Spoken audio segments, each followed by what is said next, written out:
Kebakaran gedung Teradron banyak memakan korban jiwa. Gubernur Jakarta Pramono Anung menyebut banyaknya korban meninggal karena bangunan tersebut tidak memenuhi aturan dasar keselamatan. Pramono memastikan Pemprov Jakarta akan melakukan pengecekan ulang terhadap seluruh gedung di Jakarta, terutama gedung tumbuh. Ini problem utamanya adalah kalau semuanya mentaati aturan pasti nggak terjadi. Ini kan pasti dibangun tanpa aturan yang kalau saya lihat struktur dan sebagainya pasti mereka melanggar aturan. Gitu. Karena apa? Tangganya kecil banget dan itulah menyebabkan beberapa orang yang nggak bisa turun ke bawah. Jadi saya udah meminta dan dalam minggu-minggu ini kita akan segera mengecek kembali semua gedung yang ada. Karena memang yang seringkali jadi problem itu bukan gedung-gedung yang mohon maaf yang tinggi-tinggi yang memang aturan dan syarat administrasinya lengkap. Tetapi gedung-gedung yang tumbuh. Nah gedung kemarin itu gedung yang tumbuh. Kiri kanannya gedung lama, tumbuh satu-satunya gedung itu, sehingga pasti secara kelengkapan persyaratannya tidak terpenuhi. Sementara, polisi masih menyelidiki ada tidaknya tindak pidana atau unsur kelalaian yang mengakibatkan 20 lebih korban jiwa dalam kasus kebakaran gedung Teradron. Polisi telah memeriksa 6 saksi dan akan memeriksa 2 saksi dari manajemen gedung. Melaksanakan pemeriksaan terhadap 6 orang dari karyawan, baik itu dari bagian gudang, casing dan sebagainya. Ada 2 orang saksi kunci lagi yang akan kami periksa, termasuk dari pihak manajemen. Tentunya kami berharap bahwa pemeriksaan ini bisa membuat terang dan kami masih melaksanakan penyelidikan untuk menemukan apakah ada pidana atau karena kelalaiannya yang menyebabkan korban begitu banyak. Tentunya Gedung Teradron di Cempaka Baru, Kemayoran, Jakarta Pusat terbakar Selasa kemarin. 22 orang tewas dalam kejadian ini.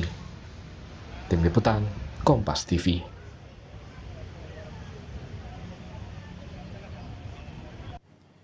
Lalu mengapa kebakaran gedung Teradron bisa memakan banyak korban jiwa? Apakah faktor struktur gedung menjadi penyebabnya dan bagaimana mencegah kasus ini terulang lagi? Kita bahas bersama analis infrastruktur dan tata kota Yayat Supriyatna serta staf khusus Gubernur Jakarta bidang pembangunan dan tata kota Nirwono Yoga.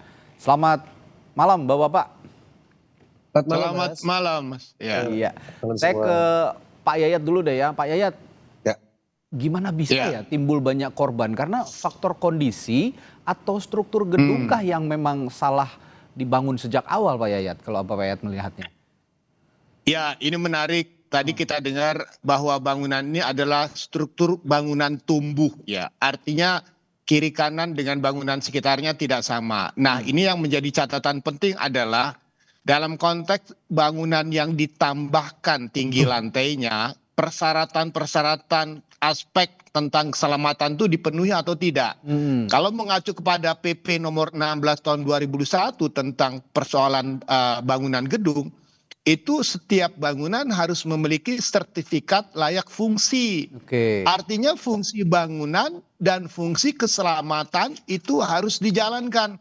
Ini catatan penting loh buat Jakarta. Dari Dinas Pemadam Kebakaran ya, yang terkait audit bangunan-bangunan yang sudah diperiksa terkait keselamatan bangunan gedung di Jakarta, itu ada 2.609 gedung bertingkat. Dari 2.609 itu 1.228 itu bangunan yang lebih 8 lantai yang sudah diaudit. Ada 1.381 gedung bertingkat rendah kurang dari 8 lantai. Yang menjadi catatan penting ini mungkin perlu kita perhatikan. Ada 694 gedung. 694 gedung belum memenuhi standar proteksi kebakaran. Apa aja gedungnya? 361 gedung tinggi, artinya gedung yang di atas 8 lantai, dan 333 gedung rendah yang tidak memenuhi sistem proteksi. Nah, ini menjadi catatan penting nih. dengan kejadian di gedung Teradron ini. Apakah gedung ini dikategorikan gedung yang belum memenuhi persyaratan proteksi keamanan, keselamatan, kebakaran?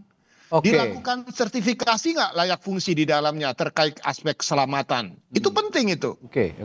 Ya, kalau gitu saya ke Pak Nirwono. Pak Nirwono, Iya, selama ini itu kalau kata Pak Yayat ada 694 gedung yang belum punya standar proteksi orang untuk kebakaran. Nah, ini Iya. selama ini gimana kalau di Pemprov inventarisasinya apakah berjalan terus sebenarnya paralel atau memang Iya. ada gedung-gedung baru yang masih bertahap akan diberikan sertifikasi? Ya, jadi sampai dengan tadi siang ya, kami melakukan koordinasi dan audit ya secara keseluruhan data-data yang ada. Nah, saya mencatat ada 3 yang sedang disiapkan sesuai arahan Pak Gubernur ya. Yang pertama, saat ini Dinas Citata yang membawai bangunan gedung sedang melakukan audit bangunan yang disebutkan Pak Yayat terkait bangunan gedung terutama 8 lantai ke atas ya. Itu yang pertama. Kemudian yang kedua, Dinas Gulkarmat ini sedang melakukan karena syarat rekomendasi yang tadi sertifikat layak fungsi untuk evakuasi kebakaran ada di Dinas Gulkarmat. Nah, ini harus diperhatikan apakah gedung-gedung tadi itu memiliki tempat evakuasi. Apakah tempat evakuasi tadi umpamanya kalau di jalan-jalan ruko itu tidak tertutup bangunan ataupun peralatan misalnya kan. Terus juga sampai dengan usahanya ini Mas Adi. Jadi ruko-ruko tadi juga harus diketahui usahanya apa. Apakah rawan atau berisiko terhadap kebakaran atau tidak. Nah, ini yang sedang dalam pendataan dan terakhir Dinas PTSP yang mengeluarkan izin ya. Jadi ada 2 dinas tadi, Dinas Citata dan Dinas PTSP yang mengeluarkan izin soal PPG dan SLF. Dan ini sedang kami lakukan audit untuk segera dapat dipublikasikan kepada masyarakat. Tujuannya apa? Tujuannya untuk memastikan bahwa seluruh gedung di Jakarta itu aman bagi para pekerja maupun penghuninya. Itu dari komitmen dari Pemprov DKI. Kira-kira itu gambarannya. Oke, baik. Saya ke Pak Yayat lagi, Pak Yayat, tapi kalau untuk standar umum gitu ya, jalur evakuasi yang harus dipenuhi itu apa saja sih kira-kira untuk gedung yang ya amit-amit ya kalau kita mengalami kebakaran itu harus ada jalur evakuasi. Nah, standarnya itu bagaimana sih? Nah, sistem proteksi itu kan ada 2 ya, sistem proteksi aktif dan pasif. Yang aktif itu kalau ada sistem otomatis, seperti contohnya deteksi asap, alarm, ya kan, sprinklernya, kemudian ada detektor panas. Itu kalau terjadi apa-apa pasti ada emergency yang bunyi atau sebagainya. Kedua, ada peralatan pendukung di dalamnya itu seperti hidrannya, sprinkler otomatis, tabung alat pemadam kebakaran. APAR ya. Yang pasif aparnya, yang pasifnya itu kan yang evakuasi. Nah, sekarang pertanyaannya, dari apa yang tampak pada kondisi gedung sekarang, ini kelihatannya aspek evakuasi belum tergambarkan nih, apalagi in out-nya itu hanya di lantai bawah gitu ya. Otomatis itu kelihatan sekali bagaimana penyelamatan melalui lantai atas ke bawah. Nah, ini dengan gedung kiri kanan itu kan tidak terkoneksi. Nah, ini yang menjadi catatan penting buat kita. Misalnya contoh ya, dalam konteks penambahan tinggi lantai bangunan, itu misalnya ruko yang dirubah fungsinya, ada nggak masuk terkait masalah evakuasi. Kemudian gedung ini dilakukan sertifikasi layak fungsi terkait masalah kebakaran atau tidak. Nah, tadi juga benar tuh Pak Nirwono juga mengatakan bahwa aspek evakuasi adalah hal yang wajib ada. Nah, yang kedua yang perlu kita catat, dari jenis bangunan yang ada, yang paling penting adalah bahan bangunan yang digunakan itu materialnya tahan api atau tidak. Seperti untuk struktur partisinya. Nah, kita belajar dari kebakaran di Hong Kong coba. Kenapa tiba-tiba kebakaran di Hong Kong yang luar biasa? Karena tadi ada bambu, kemudian ada tutupan plastik sehingga mempercepat api menjalar. Nah, ini sekali lagi saya mengatakan audit terkait bangunan juga terkait juga dengan bahan konstruksinya, mudah terbakar, tahan api atau tidak.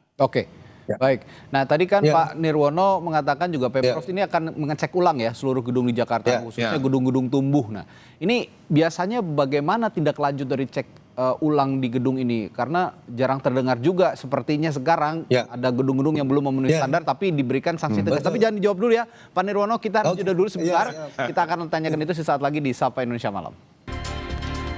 Ya, kami lanjutkan perbincangan untuk mencari penyebab terjadinya kebakaran maut di gedung Teradron yang memakan 22 korban jiwa.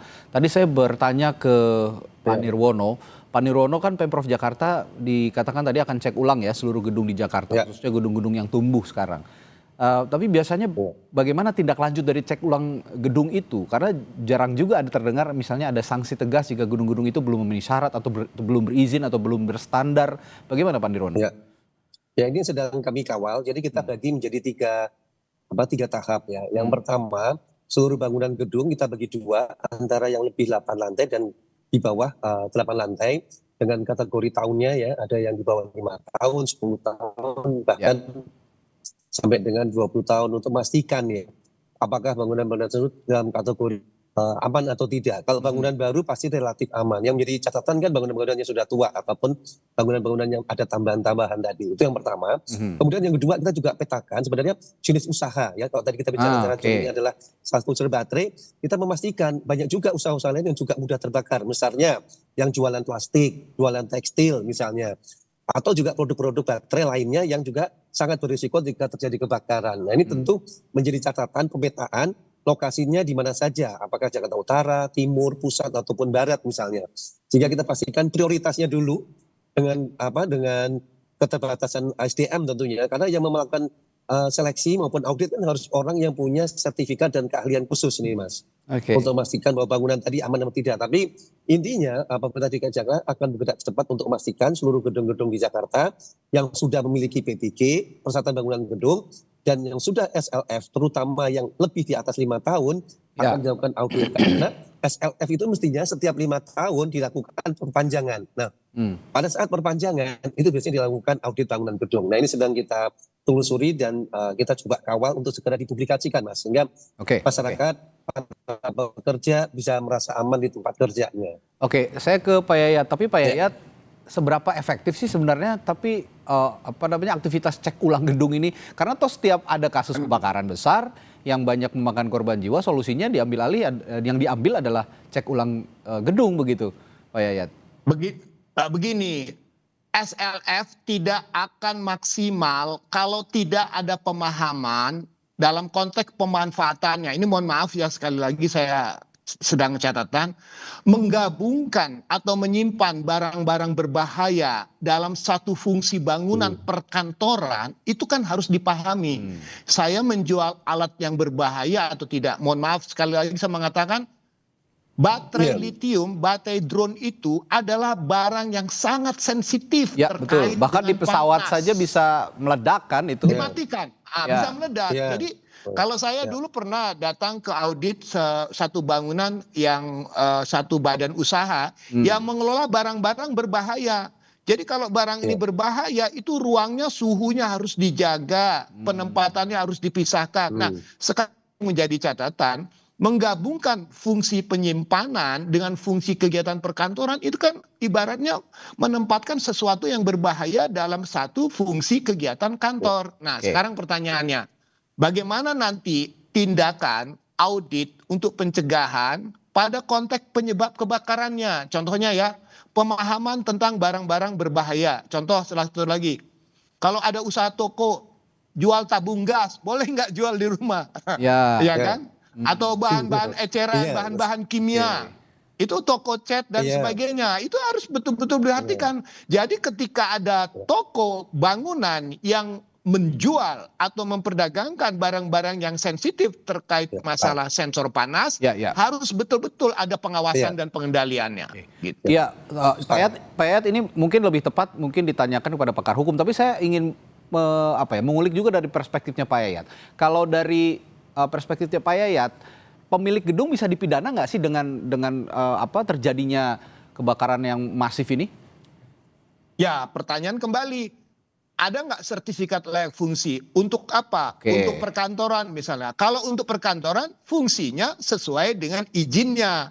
Tetapi kalau misalnya fungsi bangunan ditambahkan dengan fungsi kegiatan lain dan mengandung unsur-unsur berbahaya, itu yang harus kita periksa. Satu lagi catatan, ketika kita menyimpan barang itu kan harus ada pemahaman bahwa barang ini berbahaya, dia harus dipisahkan. Itu sudah ada di dalam sertifikasi layak fungsi Layak itu sesuai dengan ketentuan yang berlaku. Oke. Kalau dia menyimpan barang berbahaya harusnya dipisahkan, tidak dalam satu tempat begitu. Oke. Dan tahu tentang kondisinya. Oke, kalau Ya. gitu saya terakhir ke Pak Nirwono. Ini bicara soal Ya. SLF tadi ya, sertifikat layak fungsi. Ya.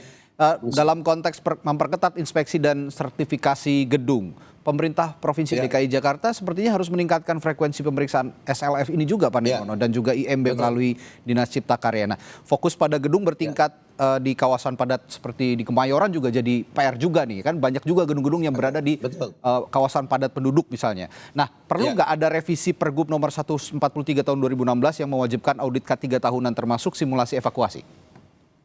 Ya, tentunya nanti Pergub ini akan menjadi landasan dulu ya. Oke. Dari kasus yang terjadi sekarang, apakah masih perlu direvisi atau tidak. Dan yang terpenting sebenarnya adalah pelaksanaan di lapangannya yang menurut saya menjadi kajian. Misal, SLF itu kan berlaku 5 tahun. Nah sekarang pertanyaannya, bagaimana gedung-gedung yang sudah melewati SLF 5 tahun tadi tidak diperpanjang. Nah ini sedang dalam audit bangunan gedung tadi. Terus kemudian tadi, yang kita sudah cerita, fungsi bangunan dengan fungsi kegiatan bisa berbeda kan Mas Randy. Yang tadi ya, bangunan gedungnya untuk ini tapi ternyata usaha kegiatannya mengandung risiko kebakaran, mempunyai barang-barang yang dijual mudah kebakar. Ini tentu izinnya tentu dengan dinas yang terkait juga perlu kita telusuri kembali. Pada dasarnya komitmen dari Pemprov DKI adalah memberikan jaminan keamanan bangunan gedung kepada para pekerja yang di Jakarta. Nah kita berharap nanti dalam waktu dekat kami bisa mempublikasikan bangunan-bangunan gedung mana saja yang dalam tanda petik ya, yang perlu menjadi perhatian bagi masyarakat Jakarta. Kira-kira itu. Oke, baik. Banyak juga sepertinya PR-nya Pemprov DKI beserta Pak Nirwono ini ya. Apalagi kalau kata Pak Yayat ada 600 lebih ya Pak Yayat ya gedung yang Ya, belum betul, di ini yang harus disisir 694. satu-satu. Iya, betul. Baik, Ya, baik. betul. Baik, semoga tapi tidak terjadi lagi hal seperti ini karena sangat-sangat memilukan. Ada 22 korban loh yang meninggal dalam peristiwa kebakaran, itu termasuk korban yang sangat banyak dalam peristiwa kebakaran. Terima kasih pengamat infrastruktur tata kota Yaya Supriyatna dan staf khusus Gubernur Jakarta bidang pembangunan dan tata kota Nirwono Yoga telah bergabung bersama kami di Sapa Indonesia Malam hari ini. Terima kasih, sampai jumpa lagi, selamat malam.